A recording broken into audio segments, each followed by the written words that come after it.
Bienvenidos, bendiciones para todos, bienvenidos una vez más a este tiempo que tomamos para el estudio de la palabra. Es un tiempo que estamos dedicando al estudio del Evangelio de Mateo y estábamos en la última ocasión en el capítulo 4 hasta el verso 22. Hoy vamos a tomar tiempo a partir del versículo 23 para seguir estudiando la palabra de Dios. Así que tomemos nuestra Biblia, nuestro material de notas y dispongámonos a buscar de Dios a través de su palabra. Padre, gracias por este tiempo y gracias por tu palabra, porque todos los días ella nos habla, ella nos guía, ella nos consuela y ella nos alienta a seguir adelante, Señor. Padre, ayúdanos en este momento a tomar, Dios, tu palabra y que ella hable a nuestros corazones. Te lo pedimos y te damos las gracias en el nombre de Jesús. Amén y amén. Como decíamos, estábamos en el capítulo 4, versículo 22, vamos al 23 de Mateo y vamos a comenzar precisamente en este punto el estudio en este día. Tomamos entonces nuestra palabra, la Biblia, y vamos al versículo 23. Dice allí: y recorrió Jesús toda Galilea, enseñando en las sinagogas de ellos y predicando el evangelio del reino y sanando toda enfermedad y toda dolencia en el pueblo. Ya aquí está Mateo narrando el ministerio propiamente del Señor Jesús en esta región de Galilea, donde ya dijimos la vez pasada, es donde Él inicia su ministerio. Y ya explicamos todo lo que implicaba el que fuera Galilea, el inicio de su ministerio. Ahora bien, en esta porción que acabamos de leer en este versículo, se habla de las tres principales acciones que involucraban el ministerio del Señor Jesucristo. Dice que Él recorría toda Galilea enseñando, también predicando el evangelio del reino y sanando toda enfermedad. Él enseñaba, predicaba y sanaba. Esas eran, obviamente habían más cosas que él hacía, pero esas eran las tres acciones destacables dentro del ministerio del Señor Jesús. Y es que esta porción de Mateo 4, 23 al 25 que estamos considerando en este momento es como un resumen que hace Mateo de todo el ministerio que va a desarrollar el Señor Jesús. Por eso va a declarar en estos versículos en forma general todo lo que involucraba. Y en este primer versículo que hemos considerado, el 23, dice las tres principales labores que hacía durante ese ministerio: predicar, enseñar y sanar. Entonces, aquí vemos en este versículo 23 que Jesús recorría toda Galilea. Es decir, ya dijimos anteriormente que Él se estableció en Capernaum, esta ciudad al norte del mar de Galilea, en donde reclutó de hecho sus primeros discípulos, pero Él no se quedó allí.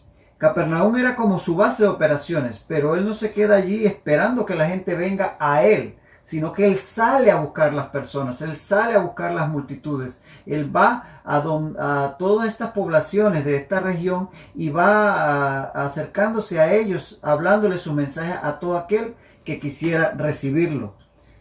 Él bien pudo haberse quedado ahí en Capernaum y esperar que la gente viniera a Él. De hecho, en el tiempo antiguo, los famosos rabí de Israel estaban usualmente ubicados en Jerusalén.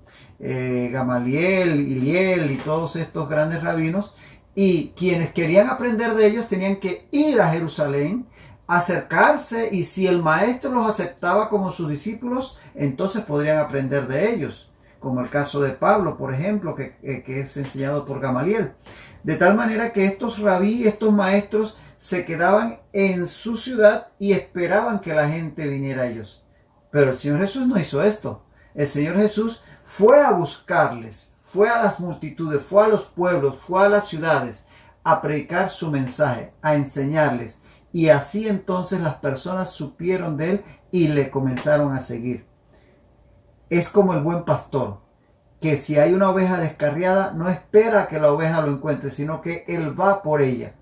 De hecho, desde un principio fue así, porque dejando el cielo, dejando el trono de gloria, se viene a este mundo a hacerse hombre y a buscar a todos nosotros, a la humanidad perdida, para llevarla a reconciliarse con el Padre. Así que el Señor Jesús, su ministerio mismo, nos habla de esa vocación de salir a buscar, de ir en búsqueda de aquellos que están perdidos. Él actuó en este sentido como un maestro itinerante que iba de pueblo en pueblo buscando a aquellos que necesitaban oírle. Eso nos hace reflexionar en nosotros mismos como iglesia, que ciertamente somos llamados a ir a las naciones, a buscarles. Y cuando decimos las naciones no hablamos de ir a otros continentes, puede ser a nuestros vecinos, a nuestros familiares, a las personas que viven en nuestro barrio, en nuestra ciudad. Es decir, que en lugar de quedarnos dentro de las cuatro paredes de nuestro templo esperando que las personas vengan a nosotros como hacía en los rabinos en Jerusalén, el Señor Jesús nos da ejemplo de ir a buscar a las personas. Claro que es importante tener el lugar donde las personas puedan llegar y encontrar a Jesús en una congregación, pero el llamado que Jesús nos hace y el ejemplo que nos deja es a salir de nuestra zona cómoda e ir en busca de las ovejas perdidas. Tremendo reto ciertamente para cada uno de nosotros. Este es el ejemplo de Jesús. Ese es como Él desarrollaba su ministerio. Dice que Él recorría toda Galilea enseñando en las sinagogas de ellos. Este concepto de la sinagoga es bueno aclararlo. La sinagoga es una institución que nace durante el cautiverio, eso es lo que piensa la mayoría, porque antes del cautiverio babilónico no existe evidencia de que existieran las sinagogas en Israel. Es cuando el pueblo es llevado cautivo a Babilonia y por 70 años permanece allá alejado de Jerusalén, donde de hecho el templo había sido destruido por Nabucodonosor, en que ellos van a comenzar a desarrollar esta institución, es decir, una asamblea donde ellos como judíos se van a reunir cada sabbat, cada día de reposo, para recordar las enseñanzas de la Escritura, del Pentateuco, de la ley, los profetas, y para entonces ahí mantenerse en contacto con su religión, en la oración, en la comunión de los unos con otros como pueblo de Dios. Entonces surge en el tiempo del cautiverio esta institución y viene con ellos a Jerusalén, a Judea, después del cautiverio. Tanto así que ya en el tiempo de Jesús, en el siglo I después de Cristo, encontramos la institución de la sinagoga plenamente establecida en toda Israel y en todas las ciudades donde habían judíos del mundo antiguo. A pesar de que ya se había reedificado el templo desde el tiempo de Zorobabel y posteriormente con Herodes había sido reconstruido. Así que tenemos la sinagoga, había un solo templo, el templo en Jerusalén, pero habían sinagogas por todas las poblaciones de Israel. Se necesitaba básicamente de 10 varones judíos adultos para que pudiese haber una sinagoga en una población. Y puede ser en ciudades como Atenas, como Roma, que no eran obviamente de Israel, pero sobre todo en las poblaciones de Israel. Se estima, según algunos autores, que para el tiempo de Jesucristo, para el siglo I, llegaban a casi 500 las sinagogas en Jerusalén. Es una estimación que algunos han hecho. Pero bien, habían sinagogas en la mayoría de las poblaciones. Estas sinagogas eran lugares donde la gente se reunía cada sábado. Se hacían tres cosas principalmente en las sinagogas. En el templo, atención, en el templo en Jerusalén solamente se hacían sacrificios, se levantaban oraciones, todas las fiestas que se guardaban, se iba al templo y lo demás, pero en el templo no se predicaba. El templo no era un lugar donde se levantaba un ministro a predicar. Se podía predicar en los alrededores del templo, pero esa no era la función del templo. El templo no era un lugar de adoración a Dios, sobre todo mediante los sacrificios. Pero en las sinagogas se desarrollaban tres actividades principalmente. Primeramente, la oración. En segundo lugar, la legtura de la palabra. Se leía la ley y los profetas. Y esto lo hacía una persona designada por el presidente de la sinagoga, que según cada sabbat, cada sábado, cada día de reposo que se reunían, se asignaba a una persona de confianza que se sabía tenía la capacidad para que leyese la porción del día. Y la tercera acción era la enseñanza, es decir, conversaba sobre ese pasaje y la persona designada por el presidente de la sinagoga entonces explicaba lo que la palabra quería decir. Es decir, que se oraba, se leía la palabra y se enseñaba. Eran las tres actividades que se realizaban en el Sabbat en la sinagoga. No había un ministro específico para predicar, sino que cualquier persona judío que tenía la confianza del presidente de la sinagoga podía hacerlo. De tal manera que Jesús, por ejemplo, llega a diferentes poblaciones y lo hace. Es como vemos, por ejemplo, allá en Lucas 4, 16 al 30. Lucas 4, 16 al 30, como él se levanta en la sinagoga de Nazaret y lee aquel pasaje de Isaías 61 y luego lo explica. Porque eso era lo que se decía en una sinagoga. Pablo mismo, cuando iba a los diferentes, en el libro de Hechos, a las diferentes ciudades, predicando, el primer día de reposo que llegaba ahí, lo primero que hacía que era ir a la sinagoga. Y ahí exponía el Evangelio de Jesucristo. A veces era aceptado por algunos y rechazado por otros, pero el primero iba a las sinagogas para exponer su mensaje. Ahora, las sinagogas, como decíamos, surgen en el tiempo del cautiverio y la palabra sinagoga viene del griego, del hebreo sunagogué. Y sunagogué surge de sunago, que es reunir. Sunagogué, asamblea, surge de sunago, que es reunir, porque el concepto era de un lugar donde se reunían los judíos para compartir la palabra, la ley, los profetas, la oración. Ese es el concepto. Sinagoga era la reunión, llamados a reunirse. Eso nos hace comparar el concepto de sinagoga con la iglesia. Cuando Jesucristo establece el concepto de iglesia, no dice sobre esta palabra, como le dijo a Pedro, fundaré mi sinagoga. No, dijo fundaré mi iglesia. Y ahí utiliza un término que en griego es eclesia, ek de salir y eclesia del verbo kaleo, que significa llamar. Es decir, como alguien que se para en la plaza de una ciudad a gritarle a todas las personas que salgan de sus casas, que salgan, que hay un mensaje para ellos. Es decir, interesante que la sinagoga en el pueblo judío era un concepto de reunión, de juntarse en un lugar, pero eclesia, iglesia, el concepto es de salir. Y ahí vemos entonces la diferencia entre el judaísmo y el cristianismo. El judaísmo es una religión de quedarse allí encerrados en ellos mismos. Sí, aceptan gente que quieran hacerse judíos y se puede hacer. Muchas personas han aceptado el judaísmo como su religión sin ser judíos originarios, pero ellos no promueven ese convertirse al judaísmo, no andan predicándolo para que la gente se convierta a ellos. Mientras que la iglesia que el Señor fundó, se le anima al propio Señor Jesucristo a ir a las naciones y a ser discípulos. Es totalmente diferente al llamado que hace el Señor a la iglesia, porque el mensaje de Jesucristo tiene que ser conocido. Por tanto, la iglesia es llamada a salir, no a quedarse reunida solamente como en el caso de la sinagoga. Y algo que sí comparte la iglesia con la sinagoga es el hecho de que realmente la sinagoga era la asamblea de personas. Luego se llamó sinagoga al edificio donde se reunía. Igual que ha sucedido muchas veces con la iglesia, que la iglesia realmente es el cuerpo de creyentes, pero por correlación se le llama iglesia muchas veces al edificio donde esos creyentes se reúnen. Entonces ahí entendemos que ha habido algo parecido en que al edificio se le lleva el nombre por los que allí se reúnen. No hay problema con eso, pero siempre tener claro que la iglesia es el grupo de creyentes, el edificio puede ser que se haya llamado iglesia, pero la iglesia verdadera son los creyentes. Igual en la sinagoga eran el grupo de personas que se reunían ahí, la asamblea de judíos eran la sinagoga. El edificio pues se llegó a llamar sinagoga, pero por correlación.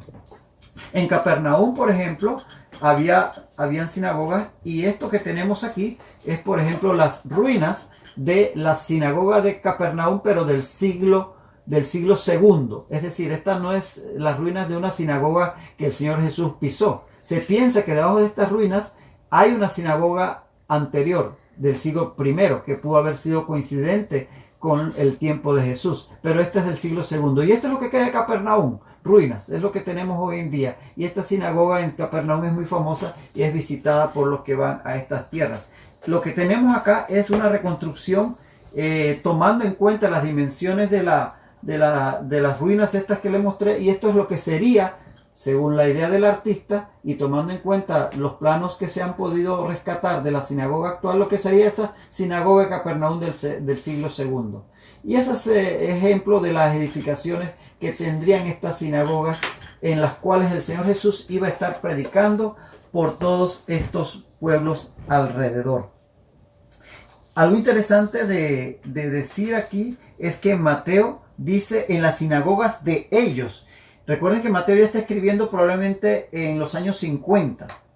De tal manera que ya para esa época el cristianismo había comenzado a diferenciarse, al menos en parte, del judaísmo. Ya Pablo estaba predicando un evangelio a los gentiles, ya se había dado una inclusión de muchos gentiles en la iglesia, ya no era exclusivamente judía como al principio, y ya comenzaba a distanciarse un poquito del núcleo judío original. De tal manera que aquí Mateo, siendo judío originalmente, dice que el Señor Jesús enseñaba en las sinagogas de ellos, es decir, no de nosotros, sino de ellos, haciendo una cierta diferencia entre él y como cristianos, siendo de origen judío, y los judíos que habían permanecido como tales. Algo a mencionar. Muy bien. Lo otro interesante aquí es que dice que él predicaba. También dice el versículo 23, y predicando el evangelio del reino. Es decir, que él enseñaba en las sinagogas y predicaba el evangelio del reino. Porque hay una diferencia entre enseñar y predicar. Predicar es exponer una verdad. Se expone una verdad ante las personas que la quieran oír y se declara. Pero la enseñanza implica el tomar esa verdad y explicarla de forma más detallada. Aclarando las dudas, definiendo conceptos, siendo más profundo, de manera tal que Jesús a las multitudes les predicaba muchas veces en lugares abiertos, pero posteriormente en grupos más pequeños, muchas veces en casas, obviamente en la sinagoga, enseñaba. Entonces, los dos ministerios, la predicación y la enseñanza, los ejercía el Señor Jesús. Y todos los creyentes somos llamados en alguna otra manera a compartir la verdad de Jesucristo, a predicarla, pero también a enseñarla ya de una forma más detallada a aquellos que pidan aclaración. De tal manera que él predicaba y enseñaba. Y dice, y sanando toda enfermedad y toda dolencia en el pueblo. Y luego pasamos al versículo 24.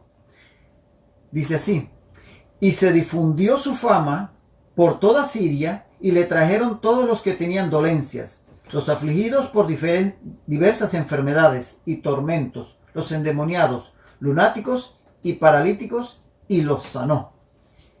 Dice aquí que la fama de Jesús se extendió incluso hasta Siria. Siria, una región, una provincia romana al noreste de Galilea, y no dice específicamente que Jesús fuera hasta allá, sino que hasta allá llegaron las noticias. Llegó a ser tan famoso Jesús debido precisamente a los milagros de sanidad que hacía, que se hizo famoso.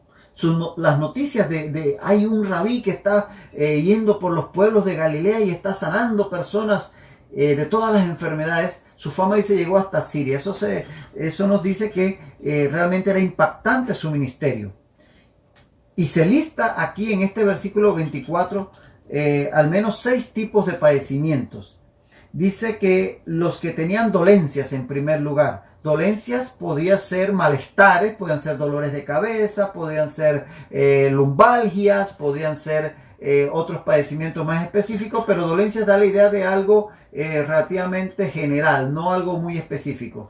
Pero en segundo lugar dice los afligidos por diversas enfermedades, y ahí sí se habla de enfermedades, o sea que hay padecimientos específicos, llámese personas que padecían de ceguera, o padecían de sordera, o padecían de lepra, o padecían de hidropesía, o de flujo de sangre, que son términos que utiliza la Biblia, diferentes enfermedades, ya enfermedades físicas específicas. A diferencia de dolencias, que es un término general. Luego, en tercer lugar, dice los afligidos por tormentos. Ya este término tormentos habla más bien de padecimientos psicológicos. Personas que sufrían de depresión, de ansiedad, quizás cuadros de psicosis, neurosis, esquizofrenia, posiblemente. Pero tormentos, que habla de trastornos de la mente. En cuarto lugar, habla de los endemoniados. Ya estamos hablando del plano espiritual, que también eran sanados o liberados por el Señor Jesucristo. Ya estamos hablando de personas que tenían una posesión demoníaca, y hay ejemplos específicos que vamos a ver a lo largo de los evangelios. De ellos también eran liberados por el poder sanador de Jesucristo. En quinto lugar, habla de los lunáticos. Los lunáticos probablemente, según la mayoría de los conocedores de los términos antiguos, se refería a personas que sufrían de epilepsia. Es así que la nueva traducción viviente y la traducción Dios habla hoy dice aquí, en lugar de lunáticos, epilépticos. Y la Biblia, lenguaje actual, dice ataques, que es lo mismo, convulsiones. Porque se pensaba en la antigüedad que las personas que sufrían convulsiones, los epilépticos, estas convulsiones eran influenciadas por las fases de la luna. Ese era un pensamiento de la antigüedad, y que por eso entonces se le llamaban lunáticos. Hoy en día, en términos populares, se habla de lunático de una persona con algún problema mental. Es algo heredado de aquella época, pero en ese tiempo se le llamaba así. Y aquí quiero aclarar, la escritura no es un tratado de medicina, la escritura no es un tratado de geología, no es un tratado de astronomía. Por tanto, no va a avalar el hecho de que lo que se decía en ese tiempo es como es. Sencillamente lo expresa en el lenguaje de esa época. El hecho que aquí diga que había personas que eran lunáticos no está diciendo necesariamente que la escritura diga que es la luna la que causa esas enfermedades. Era lo que se creía, y el autor, en este caso un autor humano como Mateo, vierte lo que el Espíritu Santo le anima a escribir de lo que él pudo testificar, lo vierte en el lenguaje de la época. De tal manera que eso no tiene que enredarnos con decir que la Biblia enseña cosas que no son. Hoy día sabemos que lo que llamaba la Biblia, o que lo llamaban esas personas en ese tiempo lunáticos, probablemente eran epilépticos. Pero sea lo que sea, el Señor también los sanaba. Y finalmente dice en sexto lugar los paralíticos, que también eran sanados. Ahí estamos hablando de personas que posiblemente habrían tenido un accidente, caído de un árbol y se habían lesionado la columna y la médula espinal, o habían tenido un evento vascular cerebral, un stroke, y habían quedado con una apoplejía, una hemiparesia o una hemiplegia, sin poder mover un brazo o una pierna. Enfermedades que afectaban la parte motriz del sistema nervioso. Todos estos 6 tipos de padecimientos el Señor los sanaba. Y ojo que en estos padecimientos, si tú analizas esa lista, tenemos padecimientos del cuerpo, del alma y del espíritu. Y a todos los sanaba el Señor, tanto en el cuerpo, el alma y el espíritu. Él se interesa por el ser humano en forma integral. Sí, Él sanaba a todas estas personas, y las sanaba por una forma de demostrar quién era Él. Estos milagros Él no los hacía porque Él fuera un showman que andaba buscando fama o dinero. No, los hacía porque eso demostraba quién era Él. Porque si a mí se me presenta una persona, excelente persona, testimonio a granel de que es una persona íntegra, verdadera en su actuar, y que habla muy bien y expresa verdades profundas y todo eso, obviamente se va a ganar mi admiración. Pero si esa persona dice que es el Hijo de Dios, es el Mesías, tiene que hacer algo más para poder yo creer en ello. Por eso el Señor Jesús, sabiendo que era necesario algo más, da señales. Por eso se dice muchas veces de los milagros, en la Biblia les llama señales, signos, dice en griego. De tal manera que estos milagros eran para demostrar quién era Él, el Hijo de Dios. Es así como, por ejemplo, en Juan 4:48, Juan 4:48 dice: entonces Jesús le dijo, si no viereis señales y prodigios, no creeréis. ¿Ve? Si no vienen señales o prodigios, no creéis. Jesús sabía que ellos necesitaban señales para creer. Y en Lucas 11:20, dice: mas si por el dedo de Dios echo yo fuera a los demonios, ciertamente el reino de Dios ha llegado a vosotros. Es decir, era una demostración que verdaderamente lo que él predicaba del reino de Dios era verdad. Entonces los milagros los hace Jesús como una señal para que la gente crea, porque necesitaban de algo más para creer. Y también los hace como por su compasión con el ser humano. Al ver estas personas con todos estos padecimientos, él se compadece de ellos y los sana. Y ciertamente el sanarlos les va a sanar en el alma, en el cuerpo y en el espíritu. Dice la Organización Mundial de la Salud que, y eso lo definió hace muchos años, que salud es el pleno estado de bienestar físico, psíquico y social. Y agregamos nosotros, los creyentes, y espiritual. Y Jesús se acerca al hombre, al ser humano, para sanarlo integralmente, en lo físico, en lo psicológico, emocional y en lo espiritual. Y al final sana a la sociedad, en lo social. De tal manera que la sanidad que él provee es una sanidad completa, íntegra. Y dice el verso 25, y le siguió mucha gente de Galilea, de Decápolis, de Jerusalén, de Judea y del otro lado del Jordán. Ya habíamos dicho que había gente de Siria. Este mapa lo podrán accesar con el link que está debajo del video, como siempre se los dejo. Acá está Galilea, en esta parte superior del mapa. Aquí está Galilea con el lago de Galilea en medio. Siria estaba en esta región de acá. Pero también habla de 4 regiones. Además de Galilea y de Siria, habla de Decápolis, que era una reunión de 10 ciudades. Las 10 ciudades eran Damasco, Canata, Dion, Hipos, Gadara, Avila, Citópolis, Pela, Gerasa y Filadelfia. Era como una confederación de 10 ciudades que había en esta región al sureste del mar de Galilea. Y luego habla de que también venía a él gente de Jerusalén, más al sur, y de Judea, que era la región al sur, también alrededor de Jerusalén. De allí venía gente a buscarle. Y de la provincia al otro lado del Jordán, que es la provincia de Perea, que estaba acá.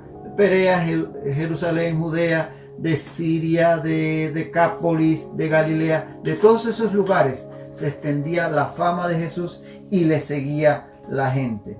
Ahora, lo interesante es que dice que le seguía, pero hay una diferencia entre ser seguidor y ser discípulo de Jesús, porque muchos de estos seguidores que en este primer momento siguieron a Jesús, después lo abandonaron.